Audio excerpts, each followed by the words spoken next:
Every Muslim in America just became a felon overnight with one thing they all do that's now illegal due to the reckless immigration policies that Barack Obama employed before Trump got into office. Cities where Muslims refugees have been allowed to invade are quickly becoming crime-ridden Sharia swamps. Lawlessness, Sharia patrols, and barbaric mutilation practices are out of control in places like Dearborn and Minneapolis, as these once all-American towns bear little resemblance to the places that hordes of Muslim migrants now call their homes. But unfortunately for these third-world country degenerates, fed-up lawmakers across America are finally realizing that drastic measures must be taken at this point to take their cities back.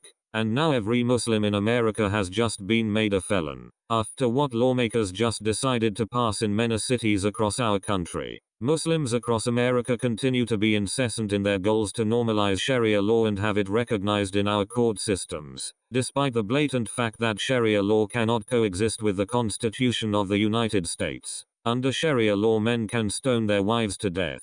Raping non-Muslim women is permitted by Allah, and homosexuals and non-Muslims are routinely put to death.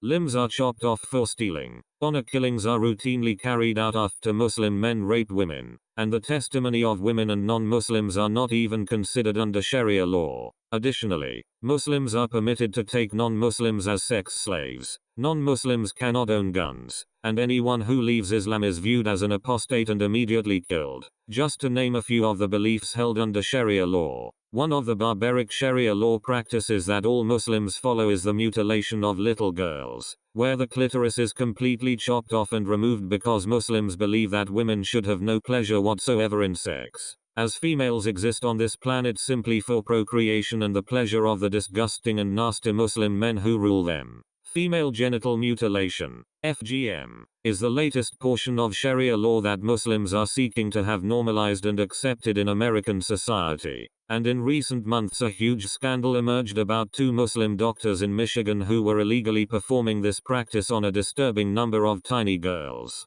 Places like Michigan is where this practice is most prevalent, and lawmakers in that state have just passed a law that will send any Muslim to prison for 15 years who are found guilty of taking part in this procedure, to include parents. Now other states are following Michigan's lead, and making Muslims instant felons overnight by making female genital mutilation a federal crime after lawmakers realized that this practice is rapidly spreading across other states. Creeping Sharia reported. Detroit. The grand jury investigation into female genital mutilation has spread to at least 3 more states as federal agents have identified new targets in the case. According to federal court records, the targets live in Los Angeles, Chicago and New York. According to federal court records and interviews with people close to an investigation that, until now, was focused on conduct involving girls from Michigan and Minnesota. The developments are the latest in a case alleging 6 people participated in a conspiracy to cut prepubescent girls as part of a religious procedure practiced by a small sect of Shia Muslims from India. The Doherty Bora. A central figure in the case is Dr. Jumana Nagawala of Northville,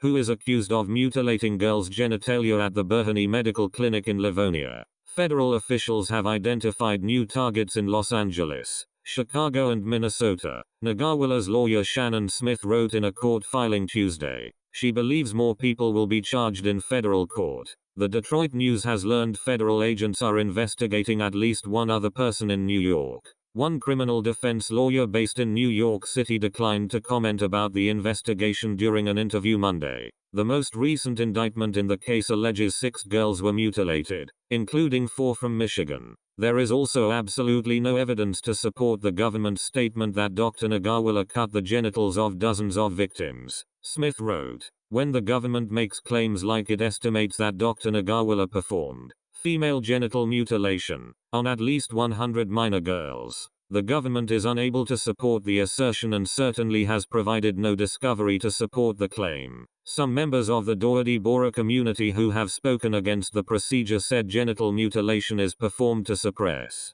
female sexuality, reduce sexual pleasure and curb promiscuity. According to court records, female genital mutilation has been a federal crime in the US since 1996. Despite the rhetoric that Muslims continue to push about Islam being a religion of peace, it has no place in our society, And it's good to see lawmakers coming down hard on these Muslims who prove on a daily basis they have no intentions of assimilating into Western civilization. If they want to carve up their little girls and live under Sharia law, they can happily do that over in their lovely crap-covered third world countries.